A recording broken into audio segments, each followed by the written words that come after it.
Hello, everybody. Welcome to another edition of the Sales Development Podcast. David Dulany, your host. I'm joined today by, I would say, a legend, in our industry. And I'm sure that a lot of the listeners know you and have come through your programs over the years. Ilan, how you doing today? It's great to be with you, David. Thank you very much for the opportunity. I'm honored to be here. Oh my gosh. Okay, so if you guys don't know, um, Elon has been, in our industry. We've known each other for a long time. I didn't realize that you had moved to Atlanta a long time ago, but here in the Bay Area, sales development leader with Salesforce for a long time. People stay there Long. forever. You're a qualified, and then you're setting off into a new direction here. Yeah. So let me ask you this. You were in the tech space for a long time. You're at a crossroads. You're out in Atlanta. How do you go from, leading, managing SDR teams, all the things that we've been working on over the years to what you're doing now? It's a great question. I'll tell you that it took a lot of soul searching, and it took different things happening at different times. And one of those things was that I was I was a layoff victim twice in 11 months. There were red flags, especially when you're dealing with smaller companies or even seed stage companies. But I also didn't want to be in that proverbial 400 person sales dev leader breadline, interviewing for a role that I knew I was a lot more qualified for. And so that's really one thing. The second thing is, as I was interviewing for a role with an amazing company, that company will remain nameless for now, but I was interviewing for a role with an amazing company that was doing enterprise AI search. And I'm going through the interview and I'm going through the presentation and everything's going fantastic. And then I get asked the question by the VP of sales and the VP of marketing. How many calls and emails are your reps going to send each day and each week? And it was there in that very moment in my head where I was like, I don't even want this damn job. And Okay. and I also told them, like, look, if you want a leader who's going to institute a call quota and an activity quota, that's just not me. And you guys would be well versed to go somewhere else to find your talent, because that's just not the way I lead my teams. Let me just break in there, because so you said two things. One was you're in the 400 person, 400 SDR breadline, and going Well, what I up. was talking about was the breadline of leaders that are interviewing for these roles, whereas like 5 years ago there would have been like 5 people interviewing for these roles. Okay. So you're going through that process, and then at the same time you're in a cycle with this company, and you're Yeah. like, fuck this. I'm glad we're cussing, because yes, that's exactly what I said. I'm sorry, folks, but okay. So tell me, through that process, like you're interviewing for all these companies, you get this interview, and they're just like, they just say something that is such a red flag that you all of a sudden you're just like, something breaks there. Yeah. Yeah. Yeah. I mean, I was asking more questions, right? I was getting pretty down in the weeds when I was speaking with the VP of marketing. I was, asking things like, how long does it take for a lead once they submit their information on the website to get to the team, so to speak, right? Yeah. And she was like, oh, it takes probably a couple of hours. And I'm like, wow, a couple of hours. Like, do you know what that does to speed to lead numbers. And then I was getting other questions like this one, David. How do you feel about an outsourced SDR team? And I was like, holy shit, no, no, no, no. But a lot of the no, no, no was in my head. And then I kind of remember gritting my teeth a little bit. I'm like, I'm not sure, but I'll let you continue your line of questioning.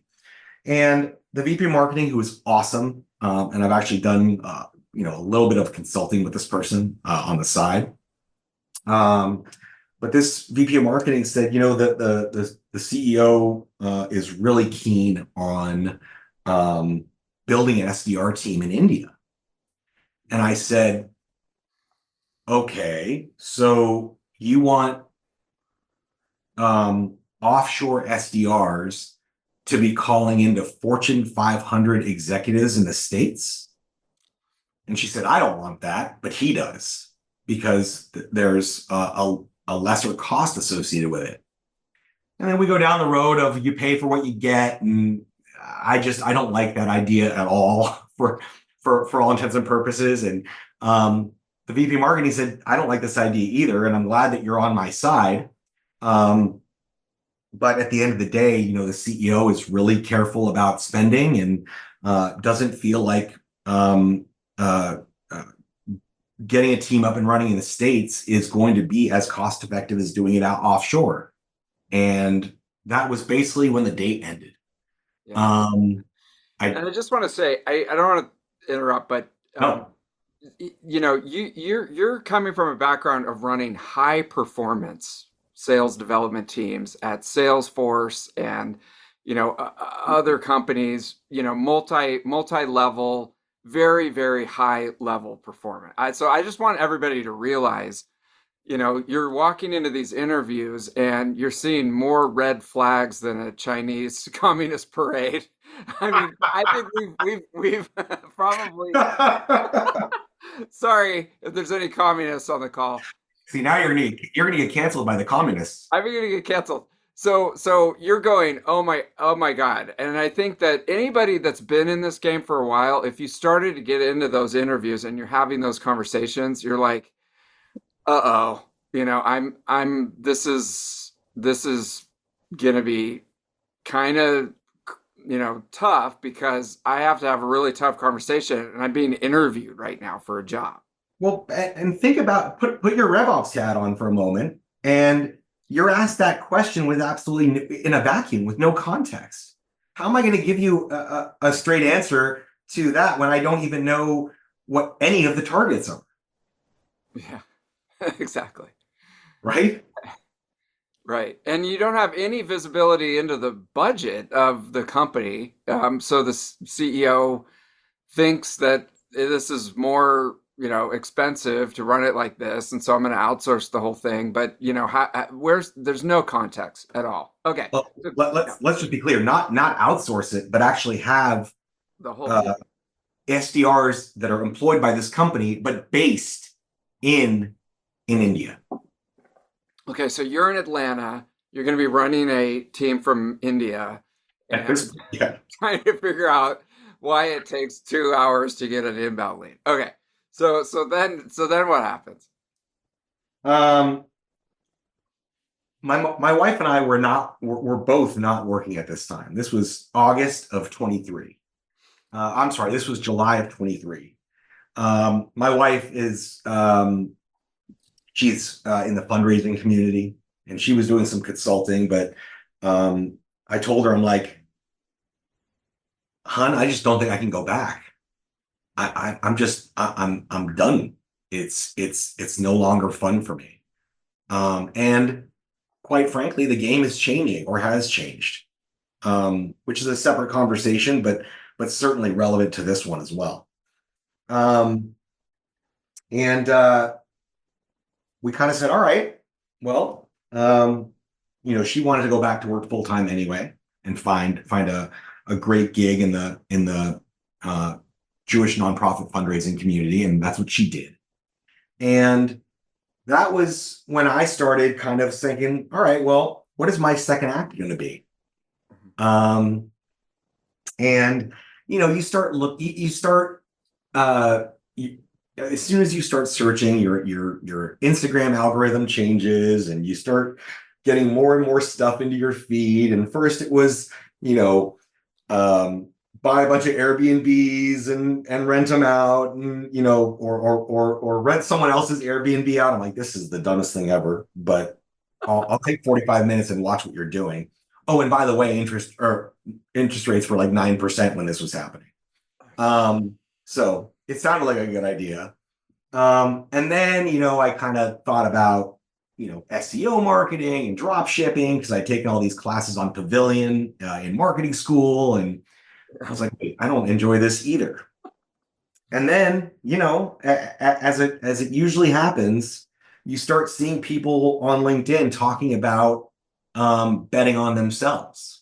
And I'm talking specifically about Blake Harbor, who posts a ton of content out of Utah, and he's bought like a vending machine business or a vending machine route and an electrical components company and God knows what else. He's got like 4 or 5 different revenue streams right now. And I started to get a little inspired. I'm like, wow, okay. Let's see what I can do. And then the algorithm started showing me franchise ideas, and it started showing me business broker ideas. Like, why don't you buy a small business that's already cash flowing? It's 1.5x, 2.5x of EBITDA, whatever it might be. Need about 600K for this business or whatever it might have been. I'm like, oh, that would be cool because a lot of these boomers are retiring. There's like this insane percentage of boomers now that are retiring over the next few years who have run these businesses almost solely on paper and pencil for the longest time. They don't have very much automation. They don't have a ton of really laser focused marketing, right? Or a CS team or anything like that. And so my brain just starts going down that road of like, well, I've been at several companies, mostly all amazing ones. I know what a good company, I know how a good company is built. I know what mistakes to not make, at least a lot of them. And I've got a great network between things like Tenbound and Modern Sales Pros and Pavilion. I've got this whole network of people that I can reach out to. So I'm feeling really good at this point. And, I start looking at candidly, I didn't trust myself to do the due diligence on a cash flowing business. And so I thought, all right, some of these franchise ideas sound interesting. And you come to find out as you go down that rabbit hole that damn near everything is a franchise. I thought it was just like, food, and UPS stores, and maybe an advanced auto parts or something like that. It turns out it's everything. Everything's a franchise. I mean, I say that kind of tongue in cheek, Sure. but I start learning about spray foam insulation for your home and home restoration if you've had a leak or a flood or smoke damage or mold or anything like that. Mm-hmm. And then you start learning about like the injectable space and like Ozempic's really big right now, and so are chemical peels, and what if you do this all in one, et cetera, et cetera, et cetera. And it was then that I spoke with a lot of these companies are brought to you by essentially third-party BDRs. They're franchise sales consultants that are their own companies that are hired by brands to go out and find people like you, people like me, to try and get them to take a discovery call on a particular franchise. Yeah. And I take a few calls with this guy. I don't really see anything I like. And then he calls me again. He goes, how do you feel about parking lot restriping? I was like, oh my. I'm like, the fuck did you say? Are you parking lot restriping, I was incredulous, Wow. David. I was incredulous Sure. because I'm like, what? And he goes, just hear me out. Okay. It's an incredible industry. You can file it um, under a very niche industry or a niche industry. And there's actually this saying, Elon, that goes a little something like this. There's riches in the niches. And I was like, huh, Hell yeah. okay, tell me more. So now you start talking, now your brain starts getting into things like, oh, laundromats. Well, Yeah. a lot of people don't have washing machines at home, so they go to a laundromat. Mhm. And you can think of all these different things. What I was really looking for, if I was going into a franchise, were three things. I wanted something that was B2B, specifically so that I could take everything that I learned over these last 2 decades and apply it to something else. I wanted a relatively simple sales cycle. I mean, how much more simple can it be than your lot lines are faded? You either need to get it done or you don't. And it just felt so much. And so that was the third thing, or that was the second thing. And the third thing were high profit margins. And according to the disclosure document that you read when you learn about all these franchises, this franchise is about 25 years old, but they just began franchising at the beginning of 23. So no one's been open a full 12 months yet. No one's been open a full 12 months yet. And but based on the disclosure, the profit margins were ranging from 48 to 54%. And so after that 45-minute call, and this was in October, I never looked at a parking lot the same again. and got into I think you can. quite a few near fender benders, looking at parking lots, and trying to get a glimpse of what plaza I was looking at. So that's the relatively short story of how I've gotten into parking lot restriping from being a BDR leader. Okay. And that was the big punchline. So folks were on the edge of their seat. What is he doing now? Okay. So and I didn't give it up, but parking lot restriping. Okay. So this is really interesting. You made a bunch of different points. One is they're called BBBs, boring boomer businesses. There you go. And I know I follow weird stuff on X now. It's called You X. and me both. Yeah, you probably follow the same guy. But there's this big wave of generational people who are getting ready to retire and they want to cash out of their business and they use a pen and paper and fax machine. At least that's the myth that's being perpetuated by business brokers that are out there. But anyways, I'm sure that there's a lot and Hundreds. that's really exciting. But you looked at that and you said, okay, who knows what's gonna when you open that rock, what's gonna crawl out of the back, which is kind of scary. And so you went the franchise route, and so people are bringing you opportunities, and they're essentially pitching you different ideas, and you're going, I don't know about this. This doesn't feel right. This is kind of weird. But in any case, you're not buying a going concern. You're buying something where you get the packet and you've got the step-by-step guide, but you're essentially starting your own business from scratch using the support of this franchise company. Exactly. Is that correct? Okay. Exactly. 100%. Okay, so what was okay, and then you looked at it. One question I had for you is when you say profit margins, are you talking about your net margin at the end after Yeah. everything, after taxes, after everything? Yeah. Or is it sort of, some other calculation? No, that's basically it. It's your top line revenue. It's your top line revenue minus your cost of goods sold and your expenses. And paying back to the franchisor, right? Because they take a little. Yeah. So the franchisor usually takes around a give or take a 7% royalty off the top. Okay. Um, and then depending on the maturity of the franchise, they'll take a couple extra percentage points for a national marketing fund.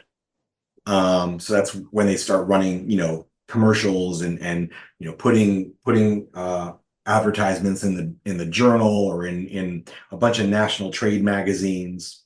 But yeah, that's basically how that looks. They're helping you out with that, and you're hoping that there's a return on that, and you'll see that over the next couple years if they But can but deliver. but I want to make it clear that the opportunities from in the B2B parking lot striping space, as well as warehouse striping, as well as sports court striping, basically anything that needs a line, right? We can stripe it. Correct.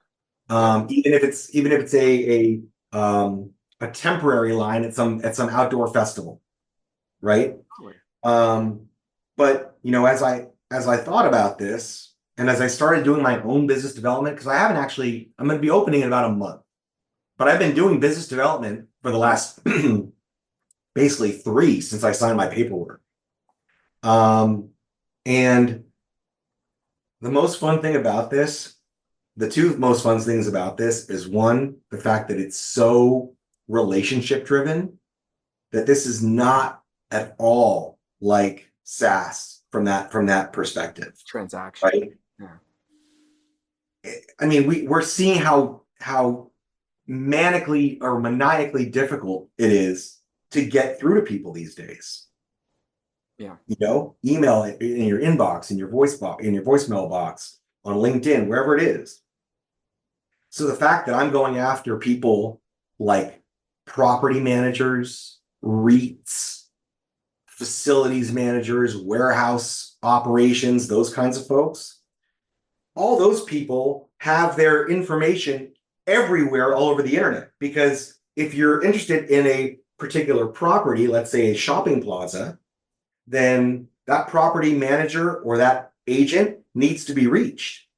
So you can just go to any property manager's homepage, right? Whether it's Berkshire Hathaway or whatever it might be, commercial, and look up a particular address and get all the information on that address and the person who's managing it. And I gotta say, it's a lot better than hawking the latest and greatest sales and marketing tool these days, when it feels like consolidation is the name of the game, not expansion. Totally. A totally different space, but yet you can use your experience of 2 decades Yeah. in applying to this, but it's just like a completely new challenge for you. And just as a side note, can you actually sell the franchises as well? So if somebody's listening to this and they go, I want to stripe, you know, things in my town, how do I do that? Or do you just pass that over to the franchisor? Yeah, I mean, I would get some sort of finder's fee if I pass them over to the mothership versus them coming in from a third party. Okay. Um, Yeah, but because people might be getting excited about this. Right? I mean, Now you're looking everywhere. There's stripes. Right? it's a It's lot of fun. amazing. I gotta tell you a quick story. Last 2 weeks ago, I walk into a tiny Ace Hardware. I mean, it's not about the size of the lot on this one, right? Yeah. I walk into a tiny Ace Hardware. Walk in with my card. I don't even have any. Yeah. I walk in with my card and I say, "Hey, I just wanted to drop this off in case you guys are ever looking to get the lines in your lot refreshed." And she goes, "Hold on one moment." And she calls the owner from the back of the store to come out and meet me. I meet the owner and I'm like, "Hey, just wanted to hand you my card." He goes, "Wow, well, as you can see, it needs to get done. So your timing couldn't be more perfect. And I've been wanting to get this done for weeks, but my guy isn't calling me back."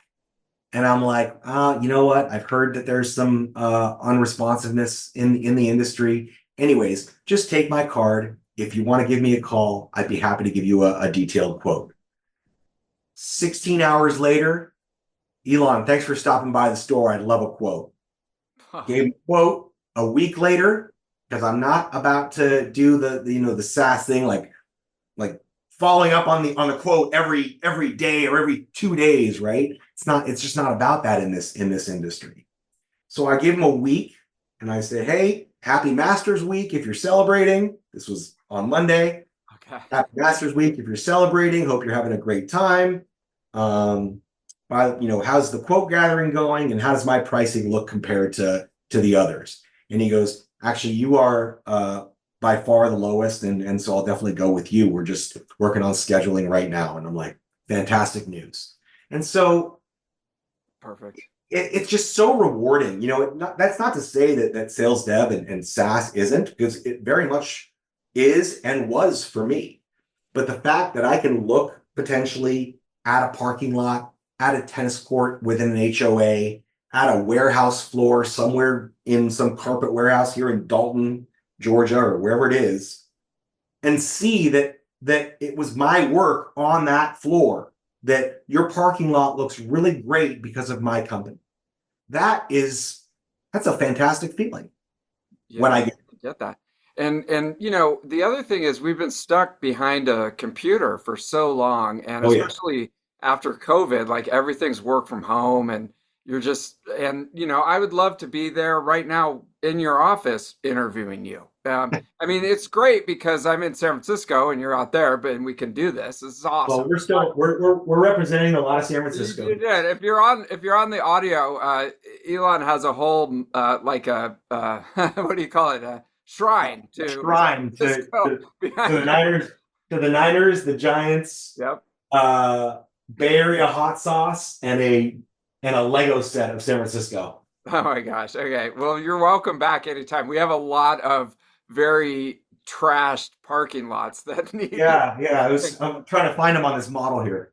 I was just gonna say though that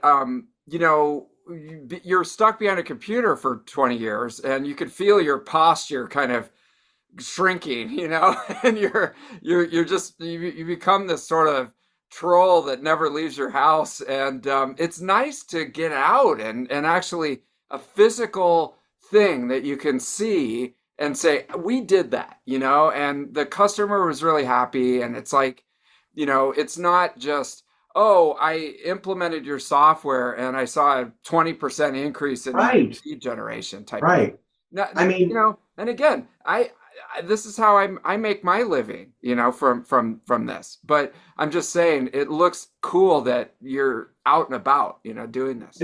this job that I verbally won at this point, I've got the verbal, as we say. I don't have the contract, Yeah.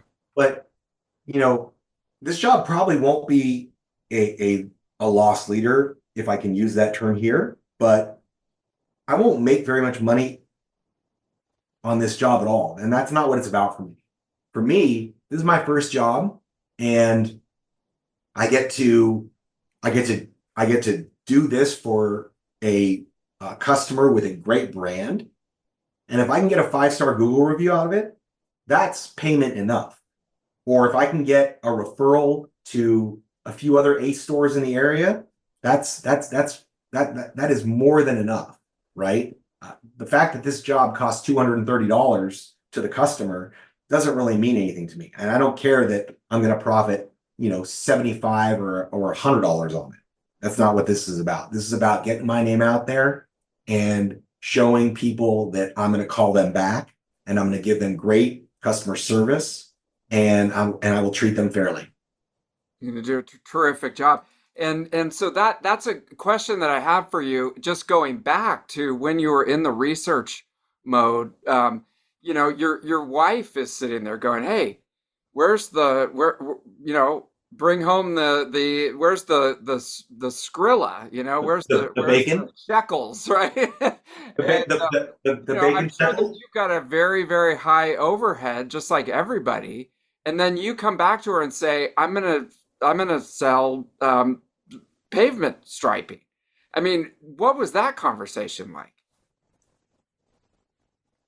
I have I have an incredibly loving and supportive wife. Okay. Um, and I think she knew that I wanted out a couple of years ago and just didn't have the cojones to do it. It was, look, it is still safe, so to speak, to be in SaaS. Not as safe as it was, um, and but or it was relatively a safe place when I was doing it. But I approached her with a few different ideas. One other idea that came across my desk that was really interesting to me was mental health specifically for men. And I didn't really get too far into it because I think guys don't like to talk about that You stuff as have much. zero customers. I don't know. I I mean, don't know. I'm kidding. therapy is the greatest thing you can do for yourself, but that's Yeah, neither here nor there. that's for sure. Yeah. That's neither here nor there. But as I kind of showed her the numbers and I said, I mean, this TAM is absolutely massive, right? And in my lifetime, and in your lifetime, David, and in most of the lifetimes of the listeners here, we're still going to have parking lots. These parking lots need to be restriped on average every 2 to 3 years. Sometimes more frequently than that, if you're talking about a high traffic lot that is massively exposed to the elements. Chick-fil-A, I think, does their lots every year. Target does their lots, I don't know, probably every 18 months, give or take. Yeah. Because it's not just about having a nice lot, right? A nice lot gives you expanded curb appeal, right? It makes your property welcoming. Yeah. So, anyways, I have a very supportive wife, and she said, "That sounds good. Go I'm do it." behind you 100%. Now, is it hard because you were so okay, so she saw that you were, not happy. I mean, maybe it wasn't like manifesting itself, in words and stuff, but it was something about your whole vibe. And then but you're in the final innings with that interview that you had Yep. to go back into the tech industry. And we're talking 250K a year, full Yep. benefits, maybe more with somebody Yep. with your experience. Absolutely. And that's going to be coming in every 2 weeks, Yeah. and you guys can really live on that. I hope I'm not like making you go, oh, No, you're gonna regret. you're pretty right on the numbers. But you know what I mean? And so that's there, but your soul is going, this isn't for me. But then entrepreneurship is like you're going to be spending money. You're not going to be making any money, probably for a couple years. You're going to be losing money on the first deals and stuff like that because you have to set up your reputation. I mean, that's got to be. I mean, was it like a hard conversation for you to have with yourself and with your spouse, or was it just like, I'm doing this? It was the latter. Okay.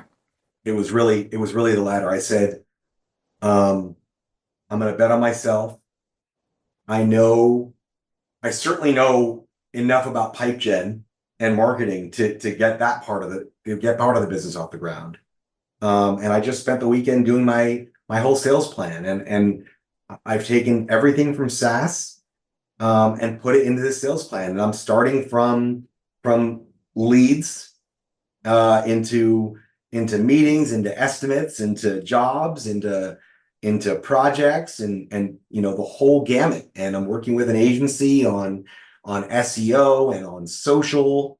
And luckily I've taken these courses again in Pavilion and in other places that I know what I'm talking about. And so I'm not going to get led down the wrong path with a marketing agency that I've never worked with, because I know what questions to ask them and I know how to push back. And I know, having worked with agencies in the past, what doesn't work. Mhm. So, but yes, um, there is overhead. I mean, I'm the owner of a lightly used 16-foot Isuzu box truck now. Um, Dropping the kids off at school. Yeah. It will be branded all around with 1-800 Striper on it. Mhm. Um, with the Dad, tagline, Dad, can you drop me off, a yeah, block two away? two two blocks away. 1-800 Striper, not stripper because that would be two P's. And I will say that the franchisor was really on it because they also registered the stripper URL and redirected it to Striper. So they knew, That's an expensive URL right there. they knew 1-800 stripper. Yeah, they knew. Um, but yeah, I'm gonna have signage, and I've got a ton of paint equipment. So yeah, I'm in this thing for a couple $100,000, let's be honest. But uh I think based on very conservative numbers that I can probably be profitable um within 16 to 20 months. Mhm. Yeah.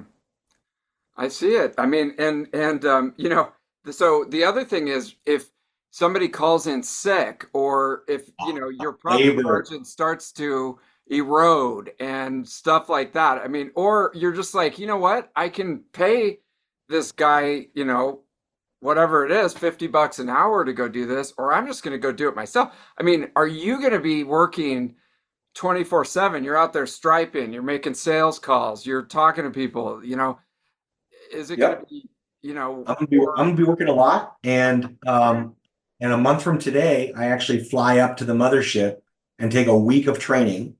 yeah. Um, and about 33 of the 40 hours of training are learning paint striping. So they're wanting all of the franchise owners, much like Chick-fil-A does it actually, Yeah. to not be a semi-absentee owner, but instead work in the business before you work on the business. And so I'm going to learn to stripe. I don't plan to do a lot of that work.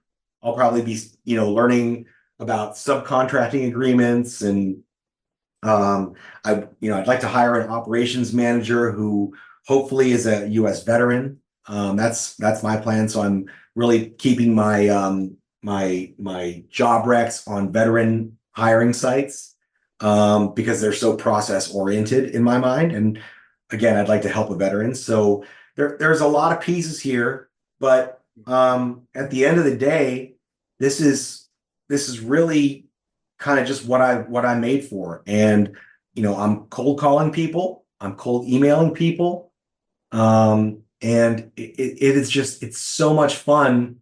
As fun as it was to get responses to my creative emails that I helped all my other BDRs with, and my own emails in the SaaS world, it is extremely rewarding when they get back to you and they're like, and they can look out their window and be like, holy man, I've got all those faded lines, and I've got faded handicap spots and whatever else. So I'm going to feel really good about being a part of this community that people can call.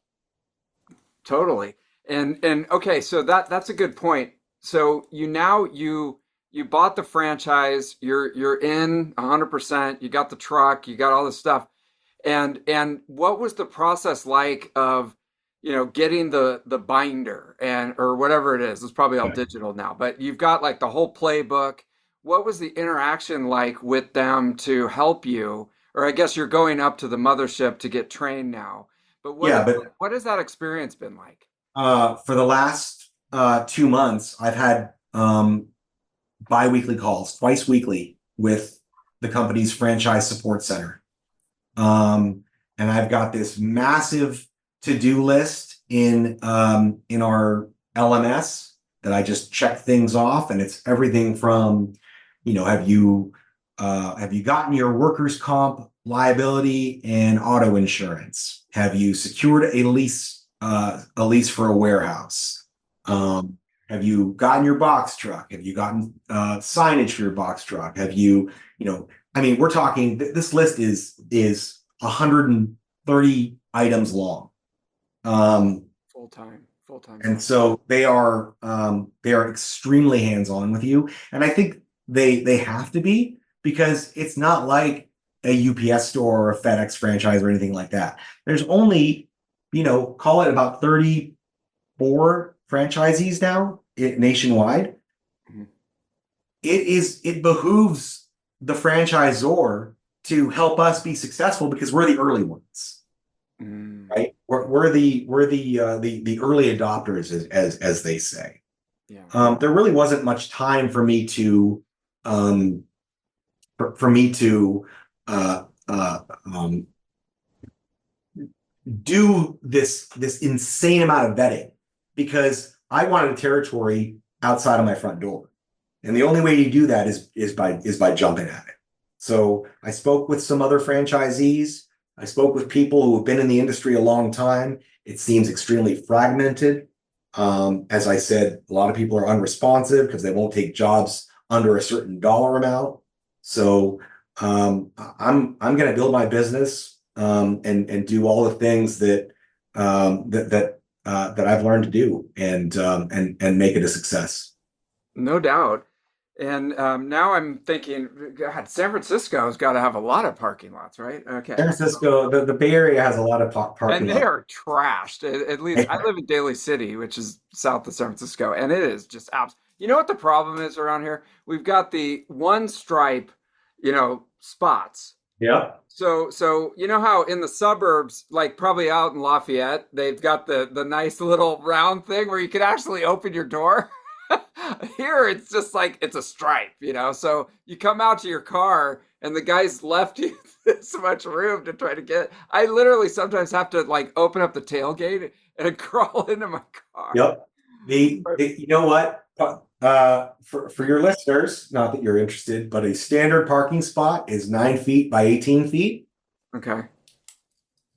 And so you carry around a measuring tape in your car, because all of us do that.